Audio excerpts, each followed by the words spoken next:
As I said, time is running fast in good company. We are already 3 minutes delayed. Welcome to my new family. All your three guys, I think, are in the charge of the museum as director or chair. Is that correct? Yeah. We have the Estonian Maritime Museum Foundation, Urmas Dresen. You are director. Yeah. Hello. And from Georgian, Bolnisi Museum of Georgian National Museum, David Lorkipanidze. Was that right? Yeah, it's okay. It's okay. Good. Nordiska Museet, Sanne Huby Nielsen. Yeah. Welcome. This section is about new interpretation of national and regional heritage. And the presentation will be first the Estonian Museum. I think you prefer to stand there. And I guess you will start with a short video, and then you will add some comments to the video. The floor is yours.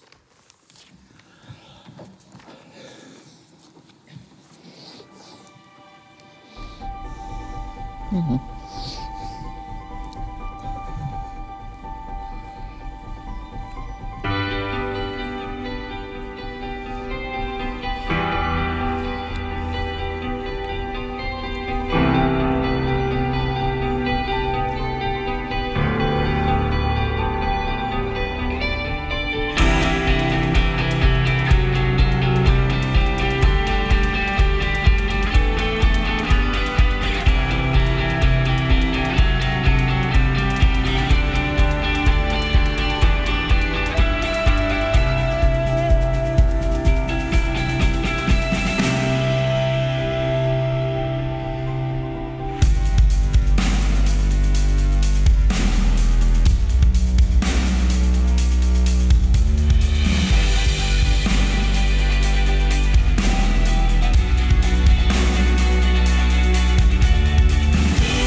So, that was it. Some few words, if I still have some time. First of all, it's good to be here in EMYA, and it's even more good to be in second time to be as a Maritime Museum as an EMYA nominee. It happened once also, a little bit less than 10 years ago, when seaplane hangar in Lennusadam was opened. But nevertheless, it's always very complicated to renovate already something what already has been renovated, because as Fat Margaret Cannon Tower was once, it was already done in 1981 by Polish restorators, and Maritime Museum, no new permanent exhibition was opened there. But as it was, 1981. And then it was different views, opinions, what we should do, where we can find money, etc., as always. And in the middle was Cyprian Harbour with all these activities and with these concrete shells. And then 2015 was a cock find, a very fine shipwreck, what was found quite close to the Tallinn harbour, passenger harbour. And after that, we started to think that maybe now it's a real right time to do something with Fat Margaret and to change the permanent exhibition entirely with the new ideas, and what was most important to us, that to make this old cannon tower attachable for all kind of people, because people with disabilities, different ones. And it was our quite great goal to do it so. I guess that we managed. Everything is not in 100% perfect. We know it each other quite well, but we do on, because every museum needs some kind of developing small things every day, day by day. It's not ready. Of course, maybe it's ready to the audience, to the great audience, but we know that it needs some time, some fixes, because technical things change and attitudes change, and it's necessary to go on. Okay. I just get started. But anyway, thank you. And we will talk later.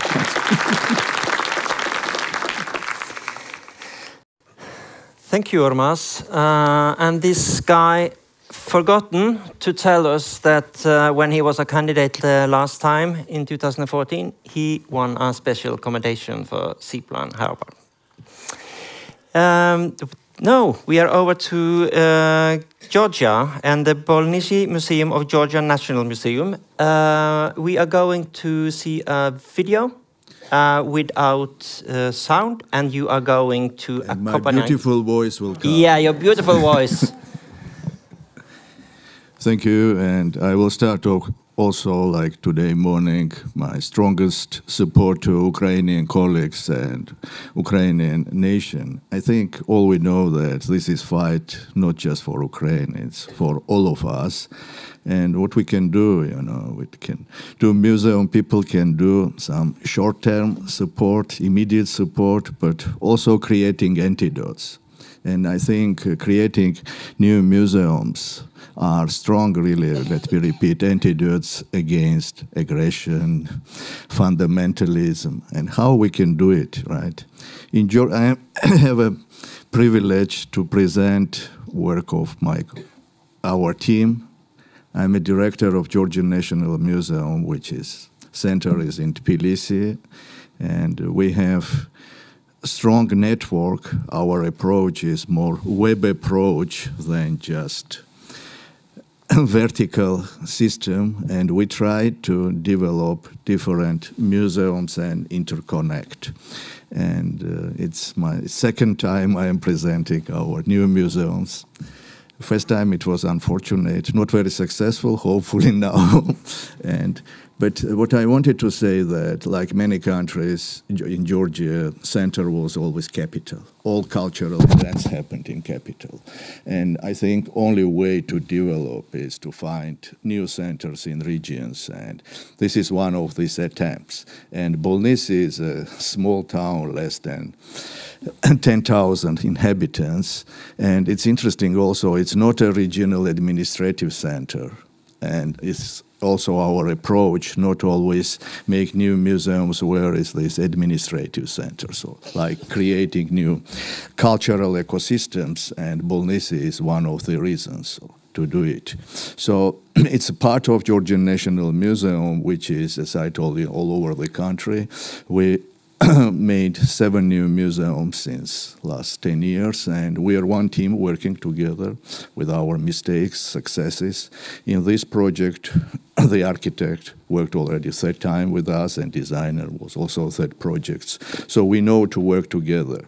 So what we try to do to present really high level of scientific research, and you can see here we have a big opportunity to storytelling through big scientific discoveries, like we have earliest humans out of Africa, early agriculture, story of early mining, story of medieval story, and also multicultural story of the region. So this is an opportunity. The idea is how to find synergy, how you can have really multifunctional institution, and not just in the capitals, but also in regions where it is center of the cluster.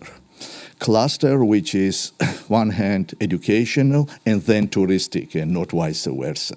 This is an opportunity where you are using storytelling and public outreach through biocultural story. You are combining history of biodiversity and local history, and finding way how to put in big story of your country, and also to identify where you can find correlation with big questions of science.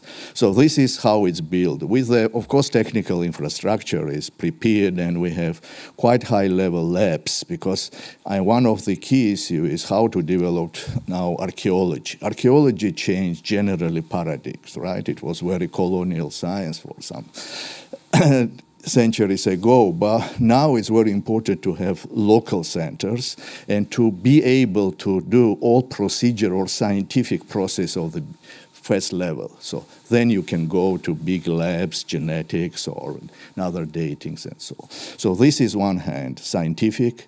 It has also an opportunity to develop art, and you have separate spaces to art presentation, but also what is auditorium, of course, and it's the first time the Goethe Institute created own center inside of museum. So it's a strong public outreach too, an opportunity. What I want to say that museum, it's we could say hundreds of definitions of the museums, but I think one of is an opportunity, and this museum is an opportunity. I think I'm done, right? So it's an opportunity.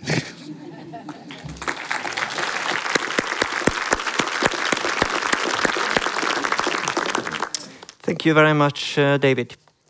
And the last, but not at least, Sanne, Nordiska museet in Stockholm.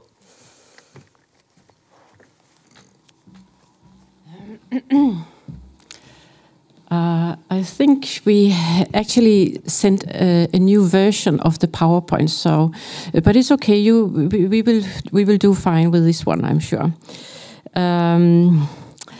Right. Let me start from the beginning, which in my case means 6 years ago. 6 years ago, I and everyone working at the Nordiska Museum, we were facing a new task, namely to open up the Nordiska Museum in Stockholm. And opening up in the sense that it really needed to be opened up towards wider audiences, both nationally and internationally, and to find new ways to modernize it. And a little bit tricky when you are in charge of a museum founded next year 150 years ago, namely in 1873, and also going back to a founder, Arthur Hazelius, who's really a legacy, and he's so well known internationally, at least was to many today. And I noticed to this museum, founder of all the museums called Skansen, open air museums, folk art museums, and so forth. how to do this? Well, the fact is that once we started looking more intensely at what old Atle wondered, it was not hard to find very, very interesting aspects, because what really Arthur Hazelius stands for is something you could call a transnational museum. Means not a national museum, but actually a museum that tries to understand cultural chains within a transnational or international perspective. In his case, the Nordic perspective. Certainly worthwhile. Another aspect was his enormous vision to document important issues, then contemporary issues that were affecting every people's lives. And the third aspect, very interesting, was his really dream to make a museum that really engaged people to the point that they would start crying. It really, really engage people, make them act with history. And also, part of that vision was to work at the same time with a very high level of science. So interesting.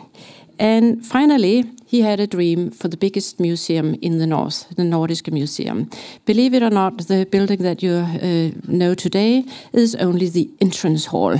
It was supposed to be 3 times as large. Today, we are very happy that that particular part of the vision was not realized. We are perfectly happy with the one wing that we do have. So, taking that vision, seeing it from that angle, it was certainly possible to transform those visions into a strategy for a new Nordiska museum. So, the way we have worked with it is to take a look at this trans-regional museum and move it into a Nordic direction and into a global direction. Simply looking at Swedish cultural history from a global and Nordic perspective. But we've also started doing exhibitions that address global issues that affect everyone living in the north, but also sometimes in the whole world. And in doing so, we have been working very much with key digital projects to reach out, to incorporate and work in an inclusive way, and also add to the collections with present-day observations, memories, and things. To sum it all up, it also we sort of got an everyday vision, namely to turn them to work along 3 principles: real objects, real stories, and real people, and not the built-up environments that many open-air museums work with. So, just to give you some examples of what we have been doing, I think we have the melting ice, Arctic, while the ice is melting. An exhibition opened in 2019 and really addressed those 4 million people living in the Arctic. How did they experience the melting ice? And what is happening? How do audiences, how do children, how do everyone experience this? Working with a team of artists, 25 different researchers, and so forth.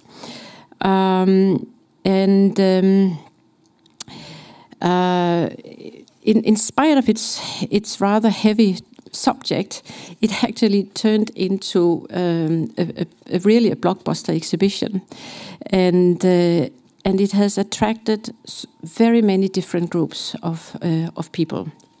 So just a second example is our exhibition for children aged 6 to 12. It's called Tidsvalvet, in English, the time vault. And in that particular exhibition,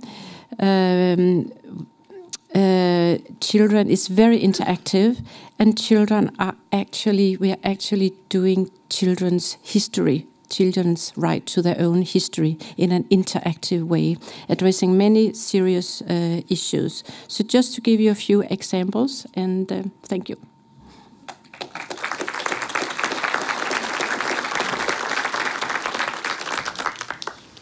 Thank you, Sanna.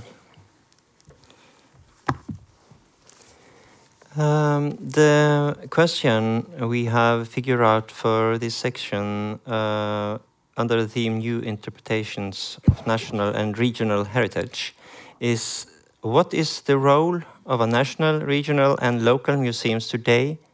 How do they serve their communities and wider audiences? Can they become not only the repositories of local histories and heritage, but also agents for change for the present? How do they relate to address and tackle contemporary issues? Is it something familiar to you? Yes, it is. It is? Yes? Please, David. I would say that beside of these important scientific issues, I stress this region itself. Region, it's a very multicultural with different ethnic groups, and I think this is a very good example how to build these interconnections. And what we try to do, these programs of living heritage works very well when you have Azeri living heritage, Armenian living heritage, and then you are finding Georgian, you are finding them to interconnect.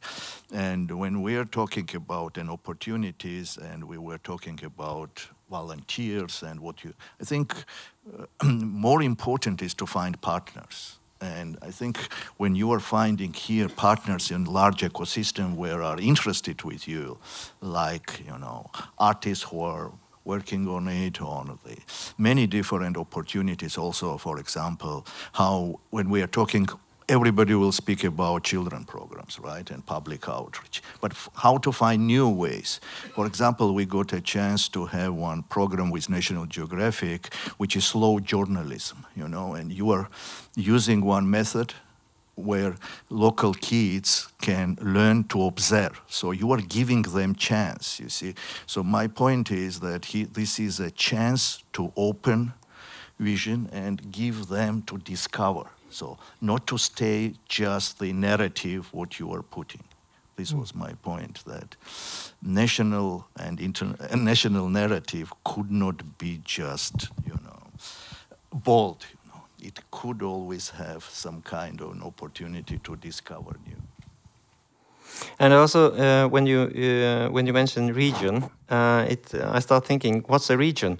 Is it inside the country or is it wider than that? And that's why I think when you are looking on this through system, this is borders you will not have very clear, right? Yeah. So the center's idea is also to attract people to go on specific sites and to find a way not just go through touristic, let's say, but to discover. So I think what you can use it is try to help to discover new.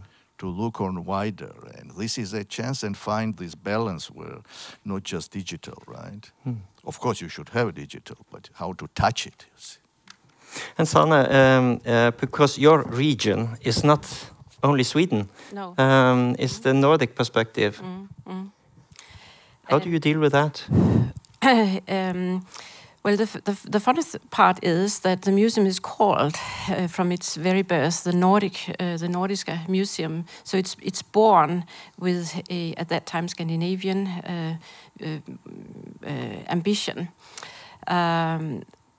But for many decades, it has worked as a mainly as a Swedish national museum. So turning it back to a Nordic, in a Nordic direction, means trying to define how do we work with the Nordic region? What does it mean? What does it mean to be born in the north?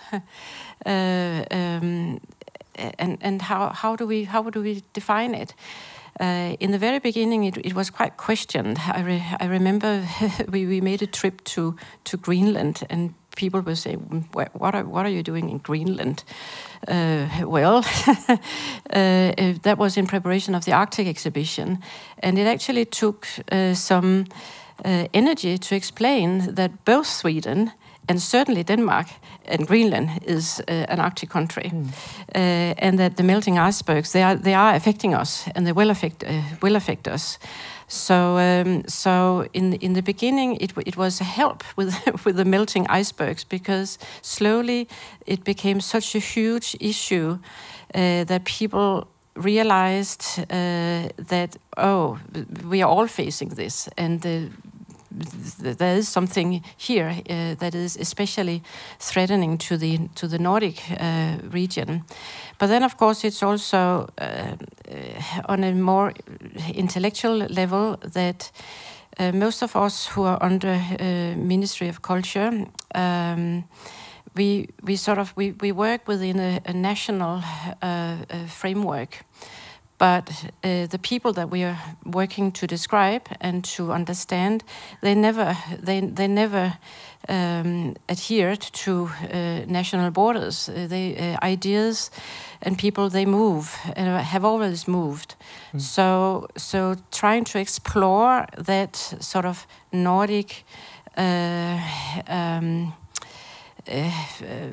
space of ideas and try to pinpoint it, and maybe find out that it's not so different from the rest of the world. That can very well be an outcome, but it's that travel that we have sort of started. Urmas, you told us about the very impressive restoration of this building, bringing the ship's wreck into the tower building. But how do you address and tackle contemporary issues in your museum? Yeah. First of all, I just as Estonian Maritime Museum is the only maritime museum in Estonia. We have some small maritime museums also in the northern coast and also in islands. But and always, if we do something, it's very good to put our history, our maritime history, in a parallel what happened in a world in centuries ago, in decades ago, and we did it also in Fat Margaret exhibition, because in every floor it's possible, if you walk through the exhibition, it's possible to go back in some century and look what happened in the world and what exactly happened in maritime world, in our small maritime world in Estonia, because maritime history is a worldwide, it's international, and many things what happened in a world, they had a direct influence also in Estonia, and we were small, as in that small corner in this Finnish Gulf and Baltic Sea, but many things what happened in the world arrived quite quickly to Estonia also, and as we try to explain it. Would you like to add something to each other? I think that I actually think that documenting and contemporary issues is maybe one of the very huge challenges for all of us museums. How do you do it? But fortunately, we have today so many technology and digital means that we can interact with everyone if we choose to do so. And during the Corona, I think all of us museums we have developed in new ways due to the fact that we had to make use of digital and technology. So I think I think that it's something that we should talk more about. How can we really add to museums' collections with present day experiences and memories for the future, and not and maybe at the expense of. At least partly expense of objects that do take up an awful lot of space in our storage facilities.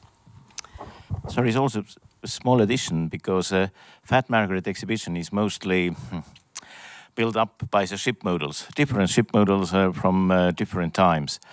But if you look at ship model itself, might be nice. Mostly they are very accurate. They must be. But something is what you must tell about the model itself. And we are creating stories around some models. It's 3D, and you can have that kind of, you can go not inside of model, but you can go inside what is connected to this model, short stories, and we are doing it right now. That I must say that maybe it's basically ready, but every museum is possible to add something to tell the stories about your items, what you have, and using the new technical possibilities. David? I also will add that there are chances to find out, identify big challenges and big questions, like climate, for example, right? Climate change. You need always develop literacy, right? Like eco-literacy. In this case, you can take, in this museum, you can just take one rock and tell story, or go on the bigger questions like changing in humanity, origin of agriculture, like so. You are going in identifying scientific facts and you are building around it. This is my approach and what I think. And then you can go in both directions, knowledge and values, you see. And today when we were talking today morning about values, right? There are facts, for example, it just came in my mind. We have a multicultural region with different ethnic groups. We were at the beginning museum of the Caucasus, and you are building some kind of new bridges, right? Caucasus is very turbulent. But simultaneously, the story of German settlers, right? There is what is German settler story? It's a relocation of the people, our big compatriot, Georgian compatriot did many years ago, but it's today also actual case, right? So what is, we should always search an opportunities inside of storytelling, and then you have today so many technical opportunities, but you should touch, you see, this. As wonderful, all these digital and virtual things, but always try to find at least small, real things to touch. And I think if museums will develop this synergy thinking, you see, that how we can combine. I don't want to say that every museum should be like this, but you need cases. Cases where it's not like Lego, just different parts to combine, but functionally it could be multifunctional and competitive. And you see, maybe I'm saying too often this word, but it needs to be system, ecosystem. And then it will be strong ecosystem which will influence not just in region. Where is the regions, right? Where we are today, it's very different notion of it, you see. So even small cases can build big challenges, big interesting issues. This is my point, what I want to say. Aren't we lucky that have that fantastic guys in charge of museums? And there's even more of them, and they are sitting there. I think this is the end of this session. We need to stretch our legs in 2 minutes because now my dear colleague Metka, where are you?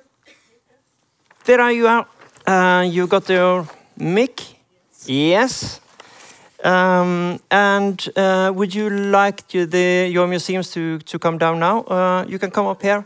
And actually, we are going directly to the next section. Thank you very much. Thank you.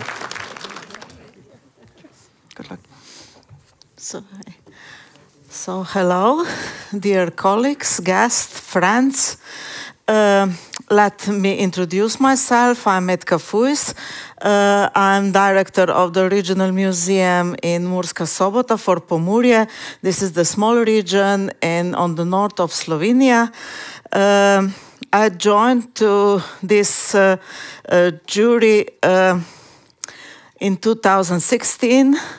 It is my last year, and I enjoyed very much. I learned a lot about the museums, from the museums, and it was really great time to meeting with all these museums. A great time I spent in this jury. So our topic today, before lunch, is the spiritual tradition, the religion tradition, how the museums are preserving this heritage, and how they are preserving the heritage of community, special heritage of community. And I invite the 3 museums who will present their new projects this year. This is the Museum Judenplatz, the part of the Jewish Museum in Vienna. I invite director. The director is Daniele Spera. Please join me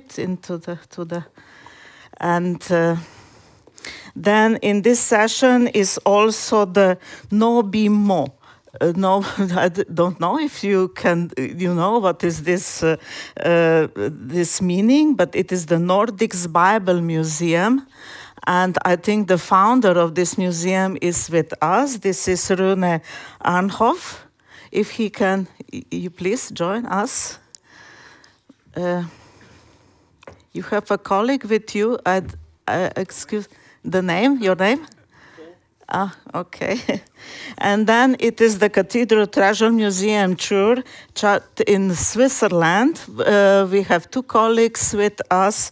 It is Letizia Christoffel and Anna Barbara Müller from this museum.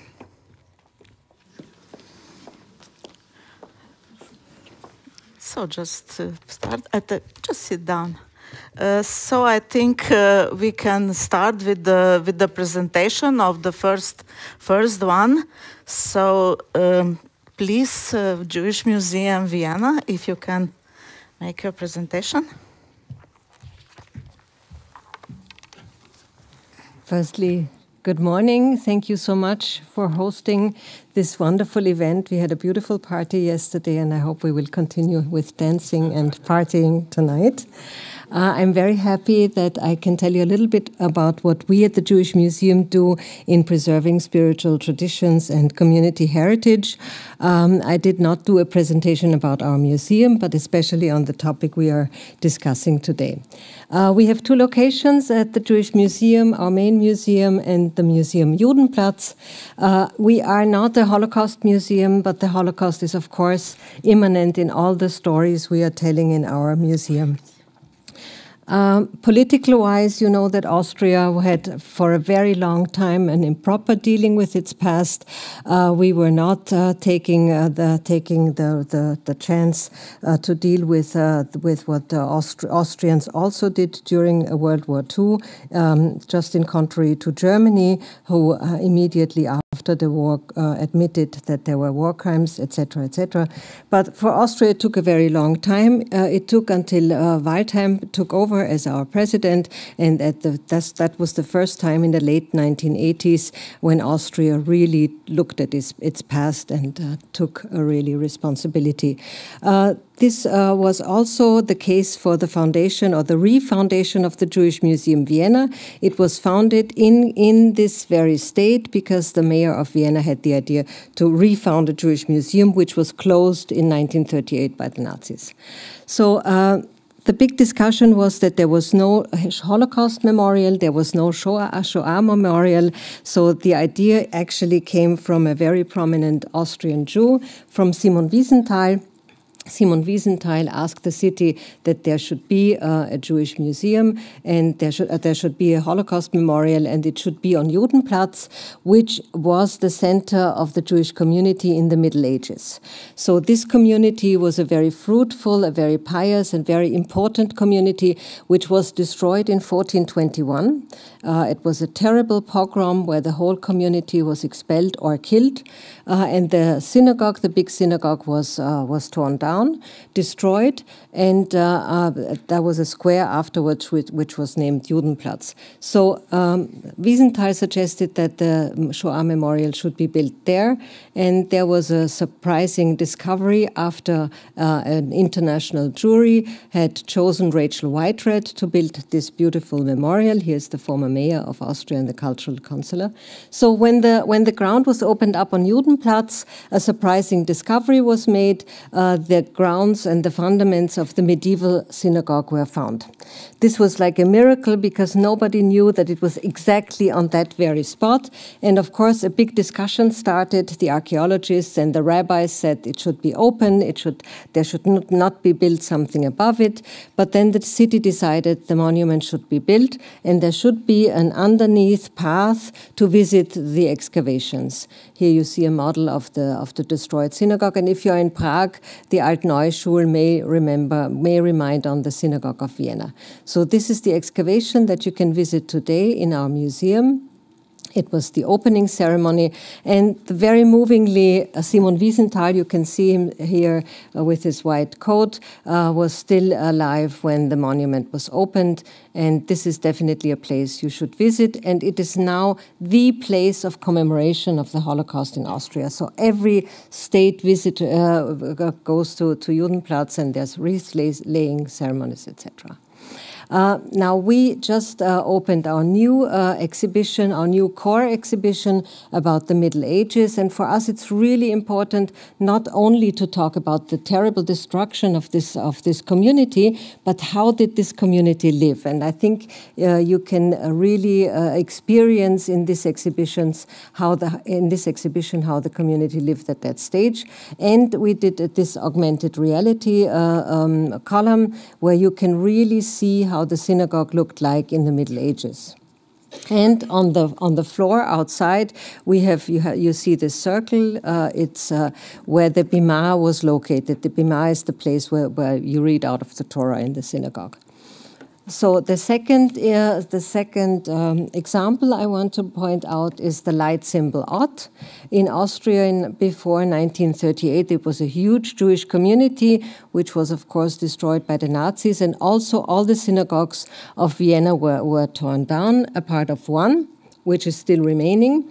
And what we did, we recreated the synagogues of Vienna virtually with the help of the Technical University. 2 professors with their students, they recreated the synagogues. The synagogues were all torn down after the so-called Reichskristallnacht, the November pogrom. And you can see on the right-hand side the building that is there instead of the beautiful, beautiful Turkish temple of the Turkish Jewish community of Vienna. So what we did, and maybe you can start the video here. I don't know if I can do it from here. Yeah, I don't know. No, you cannot. Because we could go virtually now through the synagogue, but I don't know how to do this from here. So we can experience how this space works, and we can go upstairs. It's really a beautiful, beautiful system that we made here. Remembrance, of course, we already talked about the Shoah Memorial. We are remembering in all our exhibitions, especially in our core exhibition, the whole history, and that's so important because no other museum or also in the textbook of the schools, you learn about the Jewish history of Austria. You learn about the years from 1938 to 45, but not what was before, that there was a really important community and so many things in Austria would not be there without the contribution of the Jewish community. In our special exhibitions, we also talk about the topic, of course. We now have an exhibition on the Kindertransports, and as you can see, we found a lot of Kinder in their 90s or even 100s that came to the opening of this exhibition, which was really moving. We had an exhibition about the founder of the Austrian Constitution, who is Jewish, and which is a fact that most of the Austrians did not know until we presented this exhibition about his life, Hans Kelsen. We talked about the Jewish refugees from Austria to Shanghai, their travels there and how they came back or did not come back to Vienna. We talked about female artists in Austria before 1938. So these are really stories that have completely disappeared, and we really have to talk about all these topics. We talked about the anti-Semitism at the university and how much Jewish professors and Jewish students were important for the involvement of the university. We're keeping traditions alive. We have Hanukkah lighting with Jewish children in the excavation of the medieval synagogue. We talk about, of course, about the Holocaust in all our programs with children. We have artifacts out of the destroyed synagogues in our visible storage. This is, for me, one of our most important objects, the box of Lily. Lily went with a children's transport to Great Britain. The children could only take a suitcase with clothes, nothing else. So the parents packed the box. The parents were deported and killed, and this box was found only after the war, came to the museum, and only in 2004 Lily was found, and my predecessor went with this box to her. And she was so moved to see her childhood for the first time, her parents for the first time. She didn't have photographs or anything. So she said, please take this box and use it in the Jewish Museum for educational purposes. This is what we do every day. 2 more minutes. We do programs with refugees from the Middle East, and we talk about the box and about Lily, so this is a really important program. We celebrate of course, the Holocaust, remembrance days with also other institutions. We have live broadcasts very often. I talked about also the Holocaust Memorial. But also life is important. We have a Jewish New Year's concert every year. We make traditions comprehensible. We bake challah. We have an exhibition about kosher sex and love opening in June. We have Hanukkah lighting. You can see how full we were during COVID, unfortunately not, but this will be the case again. Thank you very much, and I'm so sorry that I was too long, but I hope you will forgive. Okay, thank you, Daniele. So now I would invite the colleagues from Oslo, the Nordic Bible Museum, so they will present their unique collection or special museum. Hello. We are a rather new museum. We opened 4 years ago, and it was in May 4 years ago. Presentation is not. I think it should be the other museum first, yes, but maybe sorry, you have. Okay, you have not switched. Can you change? Then we go back. Or the colleagues, yes, perhaps. What do you want? Oh, they already put yours. Okay. Okay. Sorry. And it's very good that I have Paul Espen with me, because he will take the presentation. So I give the word to Paul Espen. Thank you, Rune. I'm Chief Advisor to the Museum on the History of Bibles. So what is NOBIMU? Well, that's short for the Nordic Bible and Book Museum. It's also our web address, nobimu.com. So that solves that mystery that was introduced some minutes ago. Let me see, yeah. So it's as a Bible and book museum, it's unique in the Nordic countries. And the purpose is to make the history of the Bible, the book, known to all. Voltaire, he might have been a good philosopher, but he was a bad prophet. He once said that another century and there will not be a Bible on the earth. Well, just in our collection, we have more than 6,000 of them, including 11 incunables, that's printed books from the 15th century, Gutenberg sheets from the Gutenberg Bible, and ancient manuscript sheets. Just a small specimen, or rather a big and a small specimen here from the collection. This is the largest Bible in Nordic countries, the Bible called the 12th. versus the smallest printed New Testament in the world. If you can believe it, down to the right, the size of a fingernail is the complete text of the English New Testament. At our museum, you might try printing yourself on a replica Gutenberg press, or maybe being a scribe, writing on parchment or papyri. So this is not only a Bible museum, but it's also a book museum. So our focus groups is not only Bible interested, but also those interested in history. Books, printing like calligraphy, typography, art, students, tourists, basically everyone. The Bible is commonly called the Book of Books, and that's not only because of its contents. Here you see a poster from a special exhibition we had and webinars from tablet to tablet, showing how the Bible has been the locomotive driving the development of the book as such, from the stone tablet to today's e-tablet. It has been noted that technically Moses was the first person with a tablet downloading data from the cloud. So as Rune said, at the end of this month we will have our 4-year anniversary. It's an independent foundation located in a historical part of downtown Oslo. We open 6 days a week, despite the fact that we have no public funding of operational costs. We have 3 employed managers, about 50 volunteers, and we offer work training programs and are working on implementing Spectrum 5. We are very happy with our high visitors ratings, excellent on TripAdvisor and almost 4.7 on Google reviews.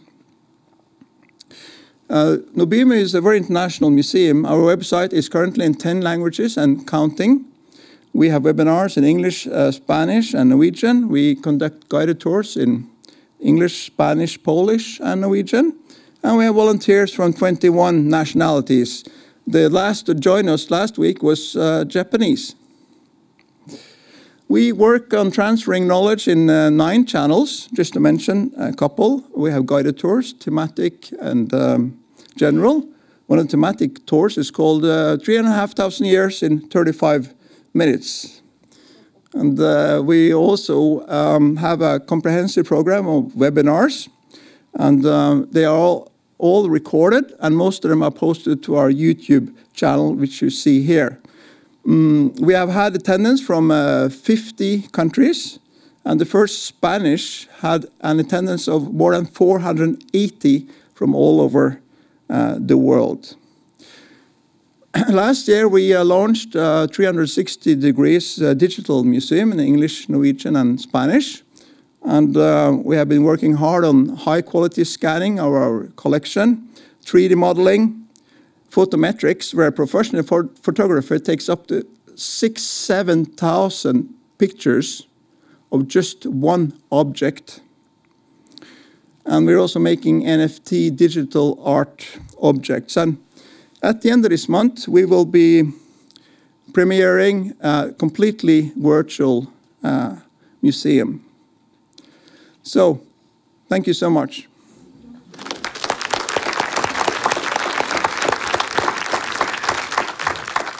And now I'm inviting our colleagues from Switzerland to present the Cathedral Treasure Museum in Chur. So please, and I apologize for mixing the role.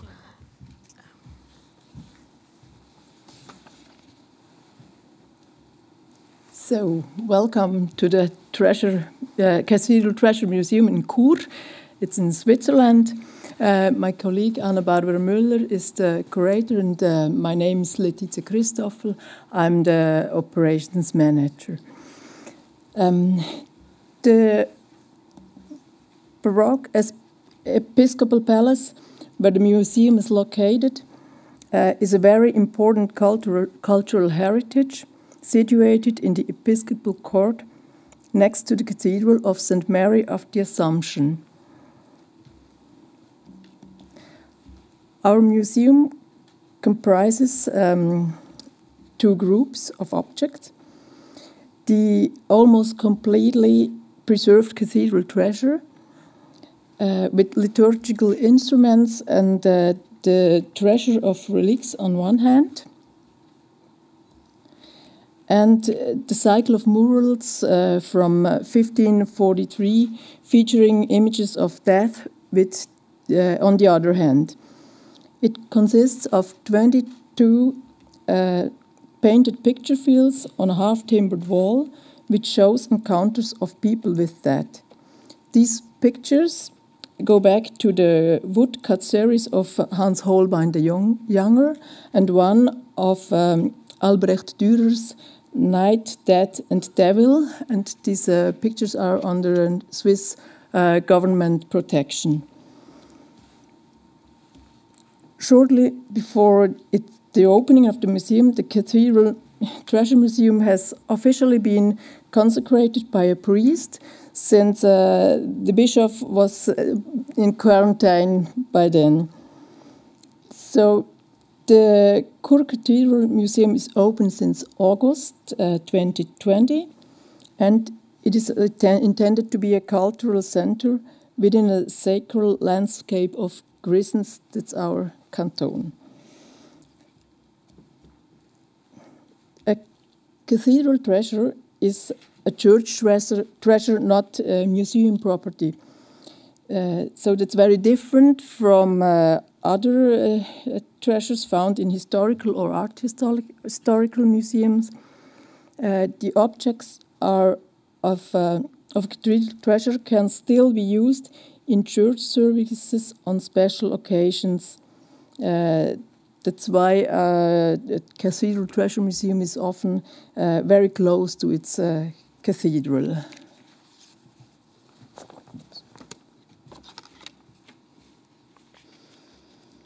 Free flyers describing the objects are available in 5 languages: German, English, Italian, French, and Romansh. For those who don't know, Romansh is a minority language in Switzerland with only 30,000 native speakers. The audio guide with the embedded app City eGuide is easy to understand and explains even difficult facts in a simple language.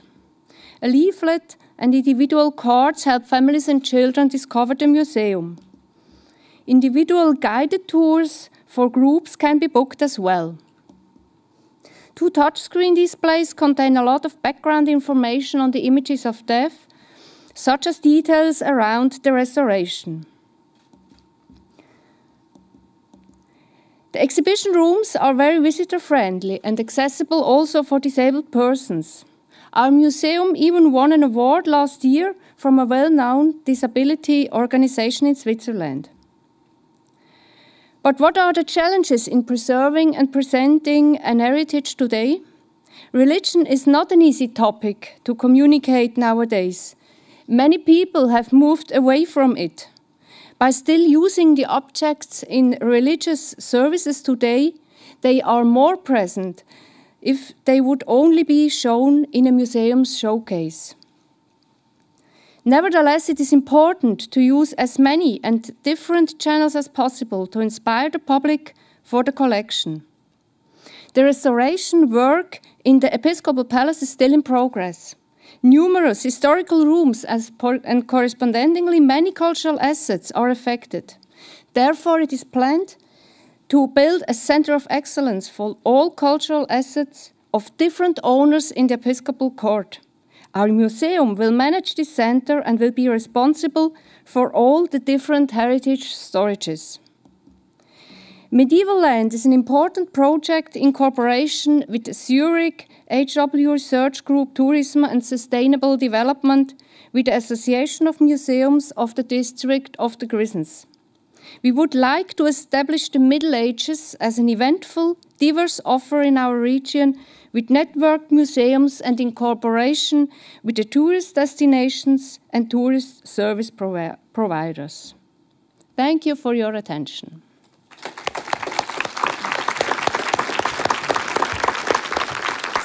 So thank you. perhaps to start our debate in Vienna, what kind of challenge is to put this collection you have? It is huge collection of the Jewish Museum in Vienna into the multi-layer narration. To touch to in community, which is still somehow influenced by stereotypes and so on. I think the main challenge is that does it work? It work? I think the main challenge is our diverse audience. Of course, now we have many school classes as visitors, and the school classes consist of lots of students that were not born in Vienna, or their parents were not born in Vienna. And of course, we face the challenge since 2015 that we have so many refugees from the Middle East. Austria took 100,000 refugees, and we invited them to the museum. And this is a real challenge, but it's really a very, very fruitful discussion we can start, because they, for the first time, learn that Jew doesn't equal Israel, doesn't equal enemy for them, because we're in Austria and we're not related to the Middle East conflict. So this is what we are trying to tell them: the story of the Jews, the story, of course, also of the Holocaust. And so they see for the first time that being a Jew in Austria means to have a history of having to flee the country, of having to leave behind everything, the home, the family, etc. And especially Lily's box. Lily's box is a perfect tool to show what it meant. But I don't want to be too long now again. Sorry. Thank you. Also, in this your Bible museum, you said that you are, presenting the printed Bibles, the digital Bibles. So you have a lot of visitors. You are communicated well. So where is your next step? So from the book to the community and to the audience, discussing about content of the book, or? One thing is we have limited space, so that's one of several reasons why we are going into a digital museum. Mm-hmm. Then we have unlimited space, of course. So we are working with that now, and in the end of the month we will present the virtual museum with a big lobby, and then we can have in Norwegian marmor, or nice stone floors that we can of course not have in the real museum. So then you can make a museum just what your fantasy want, how you can build it, and it has no limitations. Uh-huh. So in Churi, you present how you are preparing some kind of tourist tour through this valley, which has the special religion importance, not in the Switzerland, in all, and you are in the middle of this land, sacred land, like in how are you connected your collection with this? So it's such an important collection with all this background and history and the future touristic development of the valley and this topic in the tourism. We have a very good connection to Kur Tourism. This is a well-known organization in our canton, and they will help us also to manage to make a marketing also for our museum. And we have also the diocese. The diocese is bigger than just the canton of the Grisons, and we try to receive also groups of altar boys and girls, and these boys and girls are working with these liturgical instruments. They have the possibility to get news and to see also old versions of these liturgical instruments, and they can knew about the history of these liturgical instruments too. So these murals are from special attraction because these are known. Are you discussing about some topics around that, for example, in the museum, like, I don't know, that or this kind of you're opening this deeper meanings in the objects you are presenting. Sometimes we discuss with a person who visits the museum. We also make attention on different specific. The death will encounter people in the middle of their lives, and so this is a. Sometimes, not everybody. Sometimes people come out and think, "Oh, it's just a little bit scary there." And but sometimes you have discussions with people that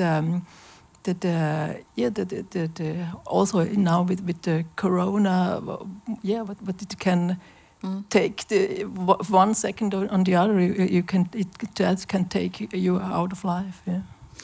So, Daniel, I read that you have the special program for pupils who are finishing primary school and not go further to the schooling. So, why this program special for this population? This is very important because they go out of school at a very early age. They are finished with school with 15. So we address especially this group because they are also a group where the parents would not encourage them to go into a museum. So we really have to reach out to them. And this is especially important because they have to confront themselves with this history because they would never learn it wherever. Only with us they can hear this history, and they really have to confront themselves also with their history. And as mentioned, most of them come out of a background from former Yugoslavia, so their parents came with a special trauma also to Austria, so which is another trauma than of course the Holocaust was. And of course we have to start where they are in their lives with their parents and with their history and with their trauma. And this is what we're trying to build this bridge. And to look at what we have all in common. That's my most important goal, that we should not look always at the things that diverse us, but the things that we have in common. And especially if we talk about religion, there are so many aspects. Also, we have very often groups of Muslim women. We talk about family purity, about the mikveh, about the ritual bath, etc. And they're astonished because they don't know that in Judaism it's exactly the same as in the Muslim religion. So this is my goal, really, to start there. What do we have in common? Also, food is also a great topic to talk about. Yeah. Perhaps this is the cue to the colleague from Oslo. What opposition can Bible overcome between peoples, nations, and so on? What are you? How can you put this in the narration of your museum? The communication, the Bible with the people and community, the content of Bible. Well, of course, as we know, the Bible is the most controversial. It's not only the most famous book in the world; it's also the most controversial book in the world. So you have many aspects of that, I think. But again, and we know that knowledge breaks down barriers between people and prejudice. And there is, of course, a lot of prejudice against the Bible in the modern Western world. And we are living in societies that are becoming more and more secular. But then we have to work hard to put this into context, for instance, with the history. Like very few people in Nordic countries are aware of the importance that the Bible had for their language. The first Swedish Bible of 1541 formed the Swedish language. The same with the Danish in 1550. But the same Bible destroyed the Norwegian language. The first Icelandic Bible of 1584 saved the Icelandic language. And that was probably the case also with the Greenlandic language and with the Sami language as well. So when people learn these things, then they are, find it more interesting and not so prejudiced anymore, maybe, to use that term. For example, a small New Testament that Paul Espen showed us, and we put the history of the Bible into the general history. and it was printed in 1895. And you had the World Exhibition in Paris in 1889, and they set up the tallest tower at that time, Eiffel Tower. And 5-6 years later, they was printing the smallest New Testament at that time, and still it is the smallest one. And then you had the Belle Epoque art at that time, and then we put it, what's happened in the world, why was it printed so small, and then we tell the story for the different Bible and put it into the general stories. So you also giving out the objects from your ritual objects from your collection to the, I don't know, to special use in special events. How are you doing that to protect these objects which are part of collection? Yes, we are giving away the objects first in the cathedral for special events as Christmas or Easter. And this is not a problem. It's a good collaboration with the priests and with the restaurateurs. Yeah. Yes, we have. But we also give objects away for other exhibitions. If there is a special exhibition, last year this was one in Magdeburg about the Premonstratenser, and then we gave away an object also in this exhibition. So I think we finish our panel. It is a time. Oh no, I still have some time. There is 0. No. So if you want to add something about your experience with your museum, we still have, I think, 5 minutes to conclude this discussion. So Daniela, perhaps? Well, I think the challenge that we all face is mostly financial-wise. So we all have to also to fundraise, which is the case, I think, for most of us. We are subsidized by the city of Vienna and also by a small part from the federal state. So, but each year it's sort of a challenge to get the money, and they are not increasing but decreasing. And of course, through COVID, we could also not reach out as we did to our sponsors. But that's also very important. And to draw attention to young people. I mean, we have students, they come with their teachers. We have university students, they also come with their professors. But after that, the generation between 20 and 30, they don't go regularly to especially our museum. So we started a young friendship group, which is called the Haberer. Haberer is the Viennese term for friend. It comes from Chaver, from Hebrew. And it's from 18 to 36, and you pay as much as old you are. So if you're 20, you pay 20 or 25. So, and they really do a great program with parties, and they go to visit the Tel Aviv beach, and they go to they look out for special objects in the museum, and they can go behind the scenes, etc.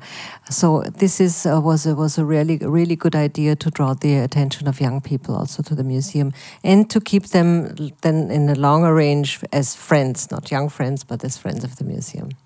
Thank you. So the Bible Museum is a private museum. So it is private museum. It is private museum, the Bible Museum. Yes, that's right. Yeah, It's so a private. This is also a challenge for you, how to develop the museum and the program. And yes, that's right. We have limited with the money, so then we have to be creative and think outside the box.